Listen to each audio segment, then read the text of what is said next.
इस तरह की शॉर्ट वीडियोस के अंदर मेरी कोशिश रहती है कि जो लोगों के जनरल डिजिटल मार्केटिंग को लेकर क्वेश्चन आते हैं, मतलब कोई भी डिजिटल मार्केटिंग करवाना चाहता है ना, तो उसके दिमाग में जो जनरल क्वेश्चन आते हैं उनके जवाब इस तरह की शॉर्ट वीडियोस में दिए जाएं।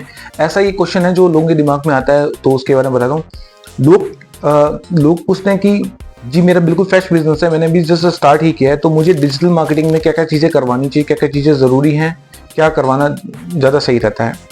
देखो वैसे तो ये बिजनेस पे डिपेंड करता है, किसी बिजनेस में कोई स्ट्रेटेजी काम करती है, किसी बिजनेस में कोई चीज़ काम करती है।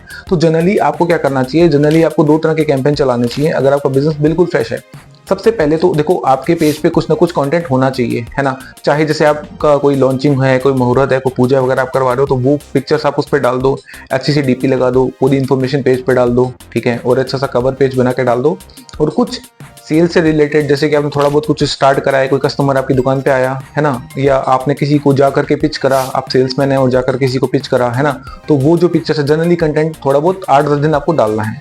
उसके बाद में आप 2 तरह के कैंपेन चला सकते हो। सबसे पहले तो चला सकते हो सोशल मीडिया पे प्रोफाइल बिल्डिंग का, यानी कि जिसपे आपकी थोड़े से फॉलोवर्स इंक्रीज हो।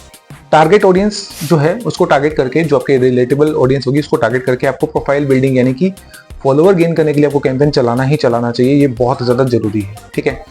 सेकंड चीज आप चला सकते हो, वो आप चला सकते हो प्रमोशनल कैंपेन। प्रमोशनल कैंपेन के अंदर क्या होता है कि आपकी बहुत कम कॉस्टिंग के अंदर आपकी एड बार बार लोगों को दिखती है, ठीक है। जनरली जो हम कैंपेन चलाते हैं वो लीड जनरेशन या कन्वर्जन कैंपेन होता है, जिसमें रीच बहुत कम होती है, यानी कि अगर आप 200 रुपए खर्च करते हो तो रीच आपकी 1500 से 2000 से ज्यादा नहीं होती है, ठीक है। लेकिन जो प्रमोशनल कैंपेन होते हैं वो 200 रुपए के अंदर 30,000 से 50,000 लोगों तक पर डे रीच जाती है उसकी, मतलब इतने लोग 50,000 लोग उसको डेली उस कैंपेन को साइट को देखते हैं। तो इससे क्या होता है कि जब आप मार्केट में निकलते हो तो आपके जो टारगेट कस्टमर है उन्होंने आपकी एड को कम से कम 15-20 बार देख चुके होते हैं। तो जब आप जाते हो तो पहले से वो जानते हैं कि आप कौन हो, किस कंपनी से हो, है ना, क्या आपका बिजनेस है, वो आपके बारे में ऑलरेडी जानते हैं। तो थोड़ा सा एक सबकॉन्शियसली जो ट्रस्ट होता है ना वो थोड़ा सा इंप्रूव हो जाता है। तो जब आप उनको पिच करते हो ना तो वो आपसे थोड़ा अनजानों की तरह व्यवहार नहीं करते। तो मेरा रिकमेंडेशन है, अगर आपका बिजनेस नया है तो थोड़ा सा पेज को अच्छे से सेटअप करो, उस पर कुछ थोड़ा बहुत ऐसा कंटेंट डालो जो आप डाल सकते हो। जरूरी नहीं कि आप कुछ अच्छा सा बैनर बना करके ही डालो, जो भी कंटेंट आप डाल सकते हो वो डालो, अच्छे से प्रॉपर इन्फॉर्मेशन डालो, डीपी बनाओ, कवर पेज लगाओ और पेज लाइक की एड चलाओ। और दूसरा आप चलाओ प्रमोशनल कैंपेन चलाओ, ठीक है, दूसरा आप ये चला सकते हो।